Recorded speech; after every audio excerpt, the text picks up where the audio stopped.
तर फायनली आज आमच्या गावाकडचं घर कंप्लीट झालेलं आहे आणि आज होतं त्याचं कलशपूजन. तर कलशपूजन आम्ही ठरवलं होतं करायचं, कारण की काही कारणास्तव. तर छान असं सगळं घरातलं आवरलं होतं आणि तो दिवस खूप प्रसन्न वाटत होता आणि खूप छान असं कलशपूजन चालू केलं तात्यांनी. मस्त असं कानावरती पडत होते त्यांचे मंत्र वगैरे आणि मी तुम्हाला माझ्या चेहऱ्यावरून स्मित हास्य बघून वाटतच असेल की काहीतरी माझं स्वप्न पूर्ण झाले आणि खूप छान मला असं वाटतं. आणि चला तर मग इथून पुढे आम्ही कलशपूजनाला सुरुवात केली. खूप साऱ्या गप्पा गोष्टी हसत मुखत तो दिवस गेला होता आजचा आमचा. छान असं तात्यांनी पूजा केली. पूर्ण घर सगळ्यांना मी ब्लॉग आलेलाच आहे, ते दाखवलंच आहे.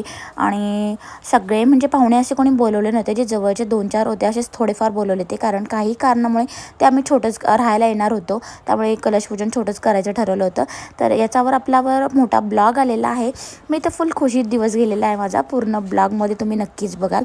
छान असा दिवस सेलिब्रेशन केलेला आहे. तर नक्कीच